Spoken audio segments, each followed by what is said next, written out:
Fala galera, tudo bem? Dando sequência às análises das oitavas da Champions, o Manchester City atropelou o Sporting no jogo de ida e definiu o confronto, né? Com 5-0 fora de casa na primeira partida entre as equipes. Era até interessante prestar atenção de que forma o Sporting do Rubem Amorim conseguiria competir contra um adversário que muito provavelmente é o melhor ou está entre os melhores times do planeta nesse momento, e acabou que durou muito pouco qualquer tipo de resistência. O Sporting até começa a partida mostrando que tentaria ser mais agressivo, que não ficaria com um bloco defensivo tão baixo, que tentaria marcar mais em cima. Agora, como o primeiro gol já sai ali com 6 minutos de partida mais ou menos, fica muito difícil pro Sporting conseguir resistir ao Manchester City, que nem fez o seu melhor jogo. Eu concordo quando o Guardiola fala sobre isso, o Bernardo falou sobre isso também. A questão é que o City já se acostumou a um padrão e tem um repertório tão amplo de formas de dominar, de distribuir as peças, de quebrar marcações, que às vezes o resultado vem de uma forma meio natural. O Guardiola até definiu como muito clínica a partida, no sentido de definição das jogadas, ainda que a construção não tenha sido tão frequente para criar chances. Então, vamos falar sobre alguns desses pontos aqui. Acho que, de uma maneira geral, assim, quando a gente fala do ponto de vista tático, o que me chama a atenção dentro do jogo? No lado do Sporting, uma ideia de tentar jogar com uma linha defensiva, uma linha de 5 alta, né?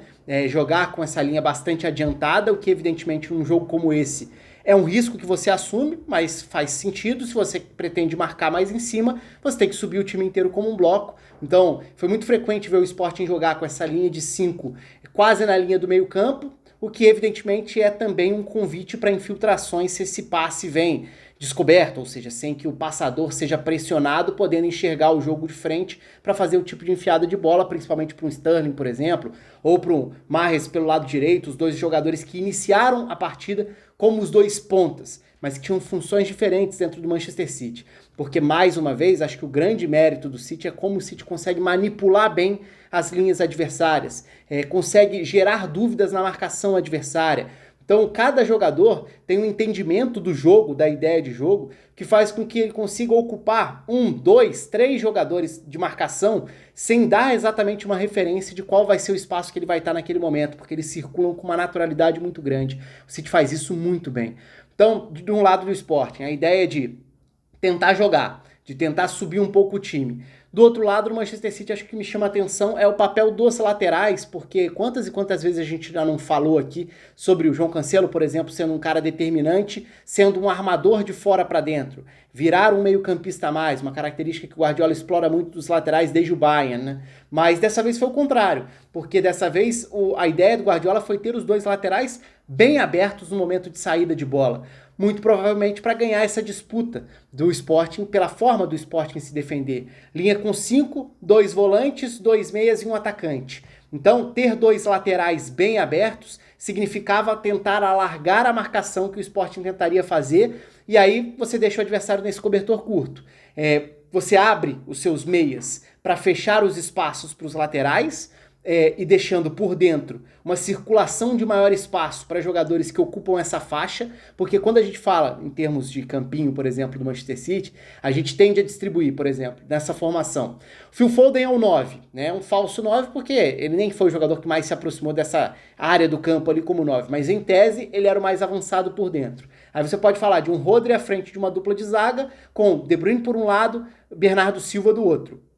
Só que Bernardo Silva, De Bruyne e Phil Foden são caras que vão circular e que vão retornar e que vão dar a opção de passe para os zagueiros e para o Rodri, mas ao mesmo tempo eles vão ocupar a última linha, então essa linha de 5 fica preocupada com eles, mas ao mesmo tempo os meio-campistas, os volantes, não conseguem se descolar deles e eles ficam nessa de dificultar a identificação de quem vai definir essa marcação, e assim o Manchester City, se não tiver um centro do campo tão agrupado por parte da marcação, toma conta.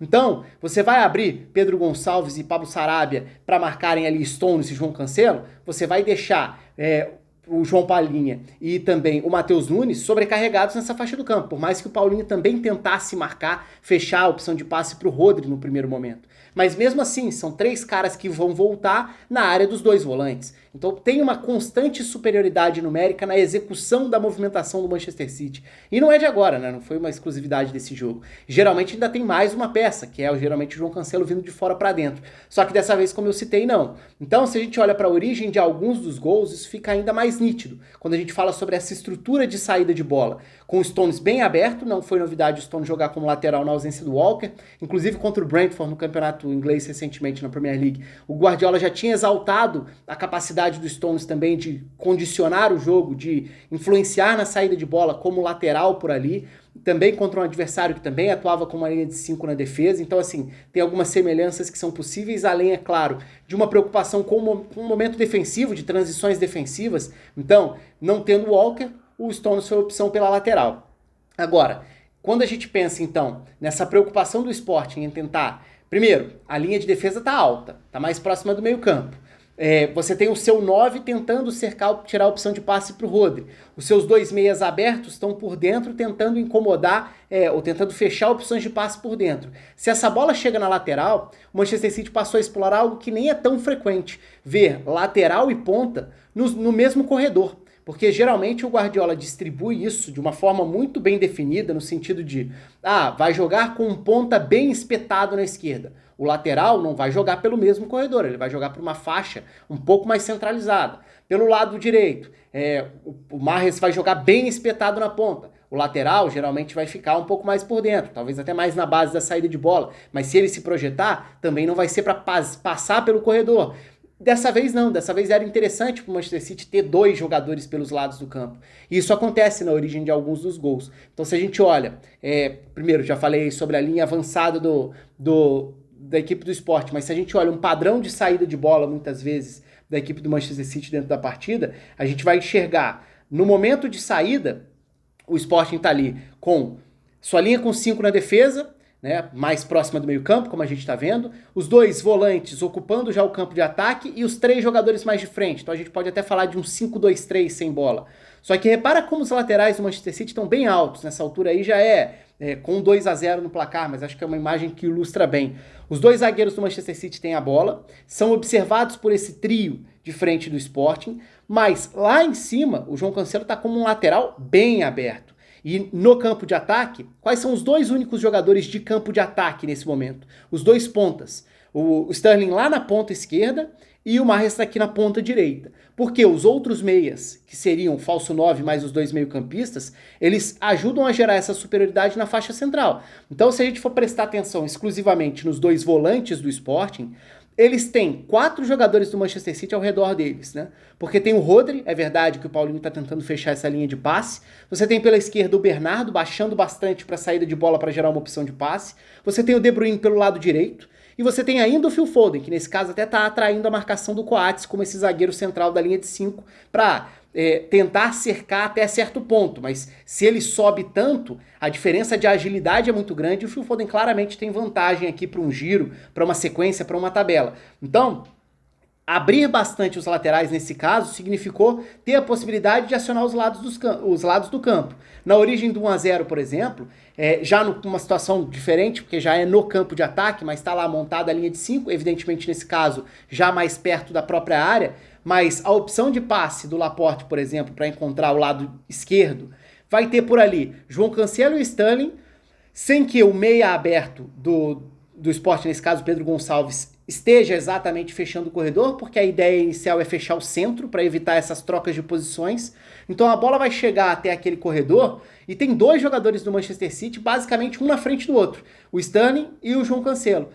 No momento em que a bola chega ao João Cancelo, o Sterling faz o movimento para dentro. Aí sim, para tentar não ocupar a mesma faixa, para não virar um problema de uma ocupação ruim dos espaços. Mas na sequência, o que acontece? O Sterling já está por dentro e quem vai se projetar para romper a linha de defesa é o Bernardo. Essa é a origem do 1-0. O João Cancelo podendo receber bem aberto e fazendo um passe de fora para dentro para encontrar infiltração do Bernardo para o 1-0 que vem na sequência, até um gol que tem revisão e tudo. Na origem do 4-0, também muito parecido. Saída de bola do Manchester City, a gente vê nessa imagem o Sporting, linha com 5, nesse momento até basicamente uma linha com 4 à frente, mas é uma linha com 4 um pouco mais estreita, porque está se preocupando em tentar fechar os espaços por dentro. A gente vê até que nessa imagem, né, o Phil Foden é o jogador que está até mais próximo do círculo central do campo. O Sterling já até tá mais ali como um 9 ou como um atacante mais avançado por dentro. E o Bernardo dessa vez é quem tá como meia pela esquerda. De novo, a opção de passe que abre é para o João Cancelo receber bem aberto pelo lado esquerdo, porque essa é a ideia da distribuição dos laterais bem abertos dessa vez. Ele recebe por lá com tempo. E com tempo para lançar, ele tem sido um grande armador. Quem faz o movimento da infiltração? Sterling. Então o Sterling era o ponta, mas nesse caso ele passa a ser mais o infiltrador, um pouco mais por dentro, até porque o Bernardo está um pouco mais aberto. O Phil Foden, que era o 9 em tese, como ponto de partida, segue bem mais recuado, né? Ou seja, segue tirando qualquer tipo de referência da primeira linha, vira muito mais um meia aqui perto do círculo central e entra esse passe em profundidade para acionar o Sterling, que vai sair de frente para o gol e vai rolar a bola para trás, né, para gerar o quarto gol. Então, assim, são situações que se repetem, assim como o terceiro gol também, não vou nem mostrar imagens aqui, mas o terceiro gol sai de um momento em que o City consegue romper essa primeira tentativa de pressão do Sport, o campo se abre e a jogada se desenvolve pela direita com vantagem para abrir o campo por ali e para gerar o cruzamento para o Phil Foden atacar a área e fazer o gol. O Manchester City teve muita tranquilidade nesse cenário para saber trabalhar essas movimentações e gerar gols a partir disso. Nem foi o jogo mais brilhante, mais avassalador no sentido de volume ofensivo, mas mesmo assim, no primeiro tempo, o confronto já estava definido, tamanha a diferença. O Manchester City acho que teve como novidade, de certa forma, essa utilização dos laterais bem abertos, tirando essa tentativa do Sporting de encaixar a marcação ou de reduzir os espaços por dentro e passando por cima.